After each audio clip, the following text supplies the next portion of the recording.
ব্রাহ্মণবাড়িয়ার কসবায় তারেক রহমানের ৩১ দফা বাস্তবায়নে লিফলেট বিতরণ ও বিশাল জনসভায় সকলকে ঐক্যবদ্ধ হয়ে কাজ করার আহ্বান জানান সাবেক এমপি মুশফিকুর রহমান। কসবা টিভির ডেস্ক রিপোর্ট।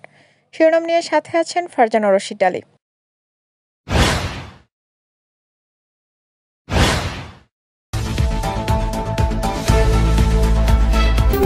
কসবা টিভি, হৃদয়ে বাংলা। রাষ্ট্র কাঠামো সংস্কারের দাবিতে তারেক রহমান ঘোষিত ৩১ দফা কর্মসূচির অংশ হিসেবে কসবা উপজেলার মেহারি ইউনিয়নে অনুষ্ঠিত হলো দিনব্যাপী প্রচার অভিযান ও জনসভা। ৬ জুলাই রবিবার বিকেল ৪:৩০টায় ঈশাননগর চৌরাস্তা মোড়ে আয়োজিত এই কর্মসূচিতে ইউনিয়ন বিএনপি এবং এর অঙ্গ সহযোগী সংগঠনের নেতাকর্মীরা অংশগ্রহণ করেন।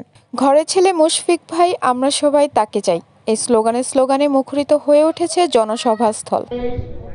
বিএনপির ভারপ্রাপ্ত চেয়ারম্যান জনাব তারেক রহমান কর্তৃক জাতির সামনে উত্থাপিত ৩১ দফা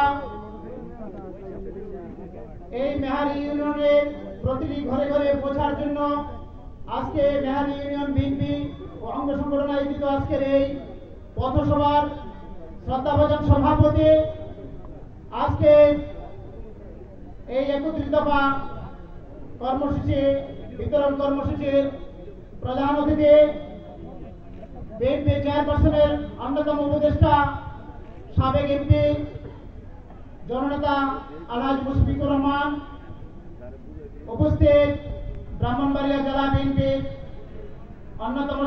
আপনারা ইতিমধ্যে আমাদের আজকের প্রধান অতিথির বক্তব্য শুনেছেন।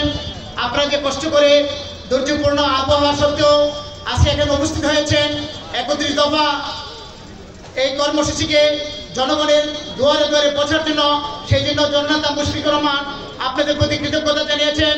আমরা ব্রাহ্মণবাড়িয়া জেলা বিএনপির পক্ষ থেকে, কসবা এবং আখাউড়া উপজেলা ও পৌর বিএনপির পক্ষ থেকেও আপনাদের প্রতি কৃতজ্ঞতা জানাচ্ছি।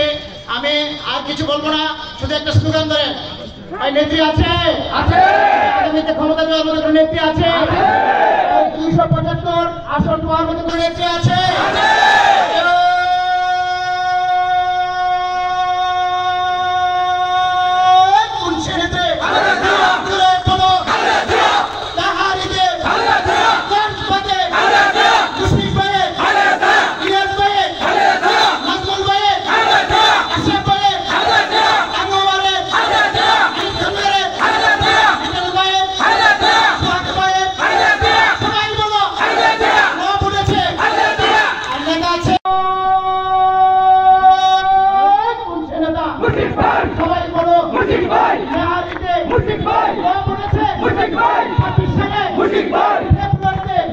কসবা টিভির সংবাদের সাথে থাকার জন্য ধন্যবাদ জানাচ্ছি।